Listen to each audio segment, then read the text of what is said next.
Do you hear that? It's a new episode of Wendigo Uncut. Welcome back, guys.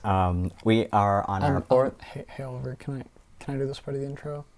Oh, yeah. Go right ahead. Okay. Hi, everybody. Welcome back to Wendigo Uncut. In today's episode, we're going to be talking about how some older movies influenced the newer genres and how they are now. What else are we going to talk about, Oliver? So yeah, there's the summary of the episode today. Just like Aiden said, we're just going to be talking about, it's kind of almost like a continuation of our last episode, but just with new movies and topics, like Halloween, that's a very, very big classic. Blair Witch Project, we have Terrifier, and then the Conjuring series. All of them very, very different from each other. Some very, very influential on some of the new horror that comes out, and then, we'll just dive more into that, really. So, starting with the Halloween franchise, there is 13 films.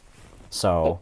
Okay. That's even more than anything else we've talked about yet. Yeah, and Halloween is arguably probably one of, the most iconic films in horror history. Yeah, same thing with Friday the 13th, where, both characters, their masks are very recognizable. Exactly. And very, if you see it, you're like, oh, yeah, I know what that is. Mm-hmm. Starting in 1978, where the first Halloween was made and released. That one was more of a classic slasher at the time, right? Yeah, definitely. Less story, just following Mike Myers just slowly walking at people and murdering them. Pretty much, actually. And honestly, I don't really like the first Halloween movie. I love Halloween, but... As I said last week, I've only seen the newest one, and that's it. Only seen that one. Yeah. Honestly, I think that the entire franchise in general is very confusing because there were so many different directors that hopped onto the franchise over the years, and they all basically tried to make their own plots and stories, but with the same characters. As a long-running series generally does. They move between directors. Some of them just leave. Others get fired after making a movie, which leads to the absolute web that is the timeline. Yeah, I have a web pulled up here, and it's very all over the place. There's different ways that it goes down and basically becomes its own universe in continuation. Yeah, it looked like there were, 5? 1, 2, 3, 4, 5. Because there's the one by itself, the one at the bottom that has just Halloween 2 and 3. Mm-hmm. There's the main one, the spin-off, and then the reboot would be that's what those would be. Yeah, and in some of them, the famous character Laurie Strode is Michael's sister, and then some of them she isn't. So I personally think the entire franchise is really good, but not as a full coherent story. Yeah, about the only really the only consistent is the constant would be Mike Myers or Michael Myers. Mike Myers is a person. Yeah, and then there was also a not a remake. Well, I guess in a way you could call it a remake, but the director Rob Zombie made one. I hate that one. Oh. I don't know, just something about it is... It just doesn't capture the magic that the rest of them do, I guess. If you want to call it that. Yeah, it's...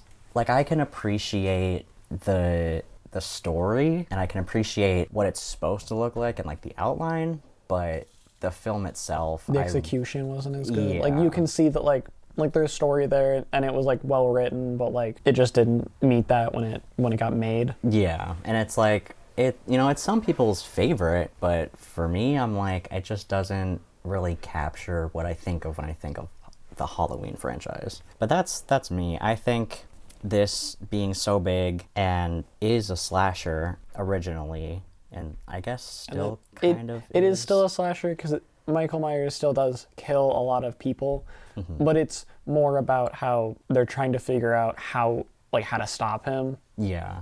It's definitely more of a story in like the relatively more recent years. Yeah, it is a very like long story though, where it's like not much actually like happens. Yeah, because there's still just the theme of him literally never dying. Yeah, where like they think they kill him, but he just comes back next Halloween. Yeah, but like his spirit is like tied to his childhood home, and like, that's why no one goes in it. Yeah, and that's why no one's demolished it, because they're like, we can't interact with that.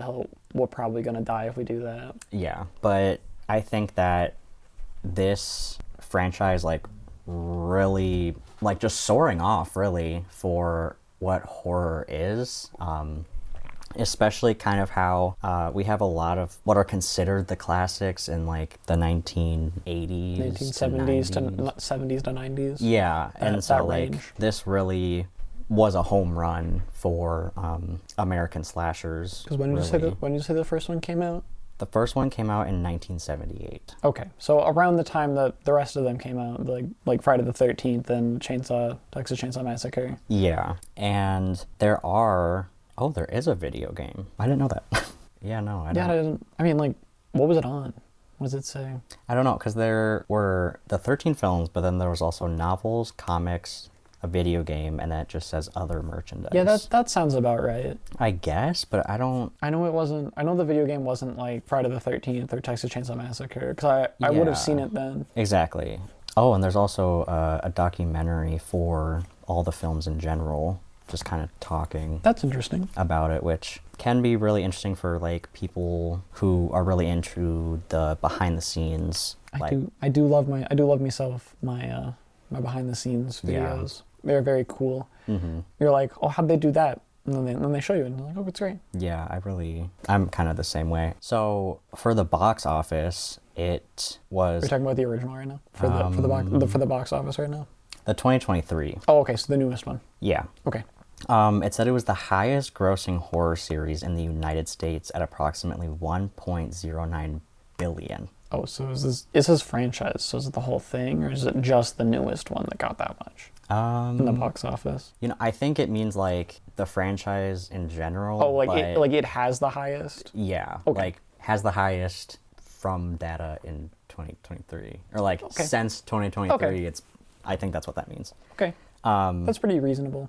And then they've made 13 films, and people aren't like, oh, I'm tired of this, because they've rebooted it enough times that I guess they've kept it fresh with new stories and like reboot where they're like, we're gonna start from this point in the story. You're like, okay. Mm-hmm.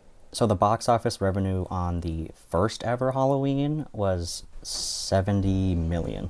That's not bad. Yeah, that's wow.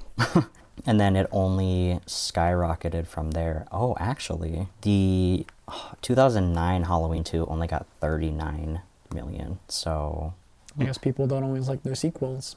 No, and kind of like the lowest film box office revenue was the Halloween 5, The Revenge of Michael Myers, which was in 1989. Yeah. And it was only 11 million, the lowest. Well, that's unfortunate. Yeah, and then the highest being the 2018 Halloween at almost 300 million. So people wanted the reboot. Oh yeah, and I won't lie, I was one of them. I really liked that one. I'm trying to see what the video game was. So it was a Halloween game for the Atari 26,000. Oh. Yeah. And that was in 1983. And then, just last year, August 2024, there were 2 new video games released. That would be Halloween the game, and then September of that same year, The Haunting. But it was an event in Call of Duty. Oh, okay. But Michael Myers appeared. Yeah, that sounds about right. I'm pretty sure in that event there were also other horror mascots. Like, I'm pretty sure Jason Voorhees shows up in that one. I mean, that makes sense. Because I think I might be wrong. Don't quote me on that one. I won't. But I think Halloween is probably the biggest, like, really known horror icon. Like how last week I used the Halloween store the thing. Spirit Halloween. You're always going to see Jason and Michael Myers. You're always going to see those masks and those costumes. Yeah, like when you go into really any kind of grungy store, I guess, that would sell stuff like that, most times than not, you're gonna see something Halloween themed or Michael Myers themed. But that's very, very popular, which, no pun intended, kind of brings me to our next topic, the Blair Witch Project. This was a 1999 film, and it was one of the most successful independent films of all time, and it is a found footage psychological horror film. Found footage is great. I don't know if there's been... It's really the only big one that I like know about. The only other one might be like Paranormal Activity, where we look through like videotapes. And but in that one, it's as the events are happening, we're looking through the cameras that they got installed in their home. Yeah, I haven't actually watched the Blair Witch Project, but I know enough about what it's supposed to be. I think, honestly, found footage films are really interesting. Yeah, they're very interesting. If they have to be done very well. Yeah. Like you have to have fun with them, because that's what it is. How it's like in the Blair Witch Project, I'm pretty sure it's a couple like college kids that are like just in the woods with their like camcorders. And they're just like having fun exploring the woods. And then they, I think it's demonic possession or something drives them mad. It's been many years since I've seen the movie. Okay. Yeah. But it does have the iconic scene of like people have referred to it as like, oh, they're Blair Witching, and they're just like standing in a corner looking, just staring at the corner of it. Oh, okay. So that's where that comes from. Okay. Because they lose one of their friends, and they come across him. I don't remember where. I think it's in a cabin. Yeah. And he's just standing in one of the corners, staring at it, just like staring at the corner, unmoving. That's really scary. Honestly, I think that's maybe why I find kind of found footage horror interesting to me, because it's like just the idea of that kind of like, you're looking at like watching it and you kind of have to imagine that, oh, this is like real. And so it's like, especially when they kind of throw in that like psychological aspect of it. Yeah. Like it really is like, oh my gosh, like this is actually happening, because like you kind of have to trick yourself into quote unquote believing what you're watching. I feel like found footage works a lot better for like indie films, because like I don't think I can remember a like AAA studio or like AAA like film company making a found footage project. I'm not entirely sure, because I don't really watch all that much horror, and like I haven't like paid attention to that a lot recently. But it's found footage really works a lot better for like indie companies and like indie filming, because it's a lot easier to do, because it's just like, we're just gonna hold these camcorders and we're just gonna like have fun. Yeah. There is this game that came out, it's called Content Warning, where it's effectively just a found footage game where somebody holds a camera and you go into these like ruins and like find monsters, and you get like karma based on like how much you see them. That's interesting. It's very much like found footage. Yeah, I think I've heard about that before, and it really is like found footage. Found footage is a very niche genre, but Yeah. the Blair Witch Project is definitely a like cult classic, where it's like, it may be like mainstream. I haven't like talked to a lot of people about it, but like the people that know about it do definitely love the film. Yeah. And I think that kind of is what makes it so cool, is because you don't really see found footage movies a whole lot. And so like when they're done, it's kind of like a toss up if it's going to be a good film to watch, if it's coherent across the whole movie that you watch it, or if it just kind of looks like just a bunch of clips put together. But when they're done, and they're done well, they turn into a very good movie. Yeah, that is very true. Because you feel like you're with the characters. Exactly. Because it feels more like a vlog that then like went wrong. Yeah, and then more of like, oh, I'm sitting down for a horror film. It's more of I'm sitting down to watch these people like mess around. But then it turns into a nice horror film. And you really do get immersed with things that basically break the fourth wall into being like, oh yeah, this is just a horror movie. Instead you're like, yeah, this is real. Because it's like I watched this one movie. It was found footage of like how this one girl got kidnapped and how she got like tortured and everything. And it was like, yeah, we found all this footage, and it was like a warehouse of like a long like line of like tapes, and each one was like different, but it was of the same girl getting tortured by the same guy. Damn, that'd be called Megan is Missing. I don't think so. I think that was a game. Oh, okay. I think that was a text-based game. Or that was Emily is Away. Yeah, I'm thinking of something though. I don't remember where it's. We might be thinking of the same thing, but maybe. I didn't put it on. It got put on. Okay, no, that makes sense then. But since I work in the industry, I knew that I was like I laughed at a lot of the things. I was like, I watched them like move the camera around, and I was like, oh, how'd they do that? Or I was like, I know, actually, not how. I knew how they did that, and I was like, oh, I can imagine it. I agree. I think that, I mean, it really does depend if it's like, because it's like when you remember it, you remember it. But if it's not done well, it makes no sense. You're not going to remember it. But I think like how you had mentioned that like they can, like found footage films, there's a ton of room where you can just have fun with them. Like how... Yeah, because of the opening before you get to like the like horror part or like the main story, because found footage doesn't have to be horror. It can be like some other things, but like is certainly horror or a thriller. And before you get to like that point, you could just see the people just having fun. Because they were probably like, I mean, it's indie, so they were probably like, we're just gonna mess around a little bit, like in the forest. We're just gonna like have fun, but then we're gonna like have this thing set up, and like we're just gonna like slowly make our way to that. Yeah. And then when we get there, we're gonna actually get to like the main story. Because I would assume that most of the like messing around parts weren't actually scripted, and they were just kind of like having fun with these cameras. Yeah, it actually says that there was a 35-page screenplay, but the dialogue was completely improvised. Yeah. So. And I think that also kind of helps make found footage more believable because they're genuinely talking. Yeah, they're just not like, they're just having fun. They're like talking. Yeah. They're like, they were probably given the prompt. How would you act? How would you act in this scenario? Here's how your character is feeling. Now, what do you think they'd say?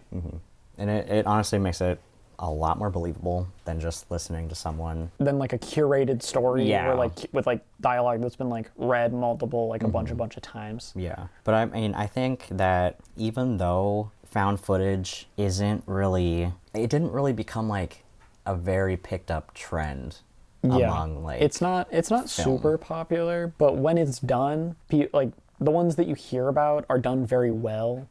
And those ones are generally very popular, but you don't hear a lot about them because they generally either aren't done or aren't done super well. Yeah, I don't know. I just feel like even with Halloween, that's a slasher, and I feel like because it got so popular, I feel like big companies really try to get on that bandwagon, and it's like there's just trends upon trends, and like that's when you see movies that come out that are just stupid, and it's like laughable, like that one. What was it, like Slash Giving or something, or like those are like Aqua Slash? Yeah, and just really stupid movies that just have the title slapped on them, and I don't know. Like I'm just like I do really like Scary Movie though, because those well, that's a good one. That's funny. That's the point. Yeah, but it's like I don't know. I just feel like trends like that it just genuinely ruins film, and it's like you can't have more creative ideas come through if you're literally just doing the exact same thing, copy and pasted. Am I wrong? I mean, no. I mean, like sometimes there's good stories that can come out of that, but they're all following the same like formula, so they're all pretty similar. I don't know. I guess.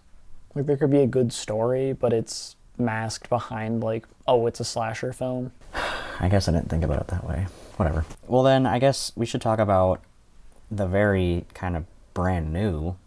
Well, I don't want to say brand new, it's not really brand new, but the way more recent film that kind of got people's attention pretty quickly, the Terrifier series. Aren't there 3 of those? I believe think there's 3? There is right now. No, I haven't watched all of them. I've seen most of the first one, and I've seen a bit of the second one. Yeah, I honestly haven't seen all of them at all, and I don't think I will. Because... Yeah, they're more of, they play on the bit where it's like, so we follow Art the Clown, he's the killer. You've probably seen some of the clips where like he like turns and like smiles, and like you've seen some of those clips. Yeah. Where it's like we follow Art the Clown, who like he's nonverbal, But like sometimes like one of the like scenes that I've seen is he walks into a bar and he has a sack and they like call him out. They're like what do you need a sack for? They're like no one suspects that like he's just a guy.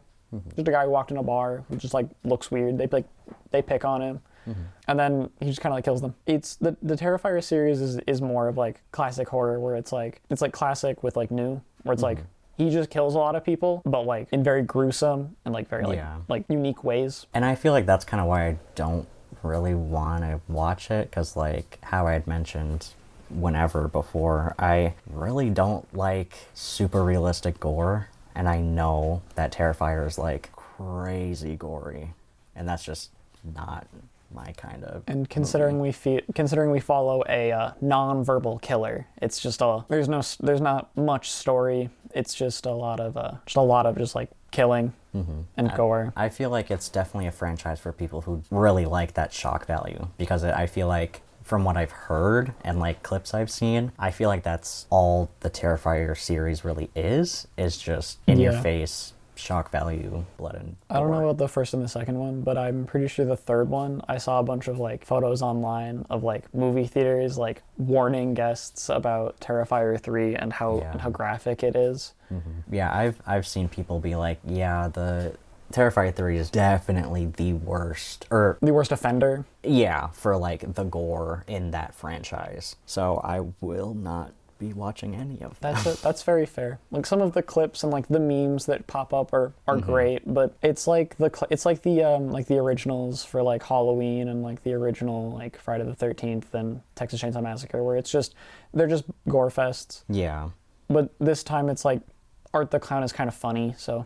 Yeah, and I feel like the first one came out in 2016, but I feel like the series didn't really kick off until the second movie. Yeah, because like the first movie had some of those like memes, but like I really didn't know like what it was. I had like seen like the like some of the like small clips in here and there, but I didn't know what it was until probably the second one, or until my brother showed them to me and he watched them. Yeah, and like I don't know. I feel like with Art being a clown, I feel like that definitely like there was like inspiration, I feel like at least even just a little bit of like from Pennywise. Yeah, I would assume, because I mean he's one of the like major like clown killers like that like of movies. Yeah, and I feel like they kind of took that step where like how Pennywise is like has color, has whatever. Art is very monochrome. He's very black and white. Which is also like good for his character, because he's very black and white. He doesn't speak, and he just kind of kills people. It's very black and white on what he does. Yeah. So I feel like even if there isn't much to really like learn like verbally from Art, because he doesn't speak, whatever, like visually I feel like it kind of makes up for not having kind of like that solid plot, other than he's just a murderous silly clown. Yeah, very much agree with that. I don't know, you said you watched the third one? No, have not seen the third one. Have you seen any of them? I've seen a bit of the first one. Okay. And like clips of the second one. Did you like it at all? It was okay. Like the clips that I saw were fine. My brother I believe he's watched all three of them, and he seems to enjoy them. He again watches them on his second monitor like I do with friends online. Okay. And they seem to enjoy them behind me. So I don't know if they're making another one. I mean, I'm kind of assuming that they will, just because of the success. They probably will eventually, when like if they haven't started making it, they've like started probably pre-production of it at least, or they're gonna move on to something else, maybe in the same genre, maybe a completely different genre. I just don't know, because I'm one, not on that team, two, haven't looked into it very far. Yeah, that's true. Do you think like if like stopping with only 3 movies would be a good idea, or should they continue and then hope that they don't end up like all the topics we talked about last week? I mean, some movies are good to like leave early, but like the Terrifier series and Art the Clown, they could like, the problem is where they're at, one-upping themselves is a bit harder to do, and more of the like the kills of like the previous ones, if they like repeated those, or like they don't have any fresh ideas, it's probably better to leave it. Yeah, that is true, because it's like because if they have good ideas, then if they have enough ideas and good enough ideas to make another movie, they probably will. But I hope they have the foresight to see like like writing on the wall, and if they don't have good ideas, they don't make a fourth one. Yeah. So they don't ruin the series, because that happens a lot. Yeah. Like with like Jason X, they've like entirely lost the plot by that point. They're just trying to make money. With the Terrifier, or like that team either knows to either has good enough writing to be able to write another one, or changes topics and writes about like a different character. And like kind of speaking on that, because it's like how with our next topic, the Conjuring series, how they do have like an entire like world. So instead of just like continuously making a million The Conjurings, they have like different like we like beings. Like we're set in the same world, like the same rules, but like different monsters, or like different like demons and entities, and different like groups of people. Because like you have like The Conjuring, but then you have like the Annabelle movies, you have like the Nun. Oh, those are in the Conjuring series? Yeah. See, because I really haven't seen many of these. That these are all from the same series. Yeah. And it's like, I don't know, I feel like a lot of people are like, oh, the Conjuring series, and they only think about like the movies that have the Conjuring the title in them, which fair enough. But I mean, hey, good enough on them to be able to make movies that are like, just at a glance, you're not telling like, oh, this is a Conjuring film. You're like, oh, this is just another horror film. I mean, honestly, for the longest time, I didn't know that there was an entire Conjuring universe. So you had just kind of seen these movies and been like, oh, that's a horror film. Like, and you're like, oh, they seem kind of connected, where it's like, oh, it's possession and all that. But then it's like, oh, they're all Conjuring movies. You're like, oh, okay. So that's good on them for not just like continuing with the same series until they lost the plot. They keep making completely different stories off of it. Yeah, and I feel like that's if, you know, like you had mentioned, if the Terrifier writers don't have a good enough kind of writing for the like a possible fourth movie, that maybe they should look into doing something like that if they could, or just figuring something else out completely. Or maybe like a copycat killer, where we follow that, but like he actually like gets chased by like people. This is just an idea. I'm not that team. I'm not like well engrossed with their movies. Yeah, but I don't know. I mean, I like the Conjuring series. I feel like I haven't watched every single Conjuring universe movie, but I think I won't lie, there is certain movies that are up in the dramatics, and it feels more of like a drama film than like a horror film. But there's definitely some good moments, and it really does. I think when people think of like supernatural horror films, they will most likely think of one of these movies, whether it's Annabelle, The Nun, or one of the Conjuring movies. Or, you know, Supernatural. Or that. But, I mean... Or Paranormal Event. Yeah, I don't know. Like, just... They're all in the same, like, genre of, like, possession. Yeah, and I feel like that's a very... I want to say, like, a common theme, but it's, like among the universe. But I feel like it isn't just the same copy-paste, oh, this person gets possessed, same movie all the time. Yeah, it's not. We're also not even following the same, like, entity. Yeah. Like, we're following just, like, a realm of entities that, like, roughly do the same thing. Because, like... But then they go and like, possess other completely separate people. Yeah. I don't know. I think it's very interesting how they kind of web it together, and, like, it kind of makes sense. It kind of doesn't. But, I don't know, I just feel like it's a lot to talk about. I mean, how many movies did you say it was, The Conjuring film? The Conjuring consists of, like, with the title Conjuring in it, it's... Just in the world? I think about 9. Okay. They haven't in the universe. They haven't oversaturated their IP. Yeah, because majority of the 9 comes from the ones with the Conjuring name in it, and then there's 3 Annabelle films, and then there's 2 the Nun films that make up the universe. And those ones obviously follow the same one. Those are spin-offs in the universe, but those follow the same, either people or the same entity. Yeah. The franchise of the Conjuring universe is very, very commercially successful. Yeah. A combined gross of $2.2 billion against a combined budget of $208 million. Yeah, that's a pretty good return on investment, I'd say. Highest grossing horror franchise to date, probably. The franchise in itself definitely has mixed reviews. I think we might say that every week. There's a new top one, because we just haven't done the research on all of them. Yeah, but you know, there's just a lot to talk about. With 9 8 films with 9 films. There's just so much. There's just so much content that we'd have to cover. Yeah, I mean, it's just one topic on one episode. I mean, I love The Conjuring, but it's like kind of, I don't know. Have you watched any of the series or anything like that? Not that I remember. I mean, like I've seen clips of the newer one, the one from like 2020, 2021. Is that the one I'm thinking of? 2021, The Conjuring, The Devil Made Me Do It? Yeah. Okay. I've seen a little bit of that. My mother has talked about that one because she and my brother went to go see that one. Okay. Yeah. I mean, the first ever film in that franchise started in 2013 with the first Conjuring, and then... Oh, so they fit quite a few movies in quite a small time frame. Yeah, yeah. And I feel like that's kind of why a lot of people are like, they're not the greatest. But, well, I guess I'm not arguing that they're the greatest either, but it's just like, I don't know, I like them, I guess. Yeah, I don't know. Sorry, I'm just... I'm really tired. Like, really tired. I'm fine. Yeah, I bet you are. I'm sorry, I'm just... I think I'm just out of it. No, you're good. Take your time. Yeah. Yeah, I haven't, like I said, watched all of them, but I think that there's a lot to talk about in the series. So much to talk about. Always so much to talk about. You know what? I'm done talking, actually. Okay. I'm tired of talking.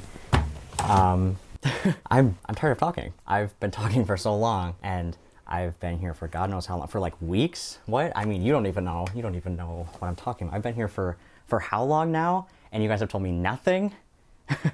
I've been told nothing about where I am, who this person is. I mean, I don't even... Okay, that's enough from you. Is he even real? Okay. I mean, he's been acting like a robot this entire time. You haven't told me anything. I've been here for weeks. You have to calm down. I've been told nothing. Literally, where am I? Where is this place? If you can't calm down, we're going to have to make you. Oh, make me calm down. Okay, yeah, sure. As if I haven't been beaten and prodded and... You do not have the authority to be talking back to me right now. You need to get a grip. Okay. Yeah, sure. How about you get a grip? Okay. You tell me what's happening. Sit down. Stop!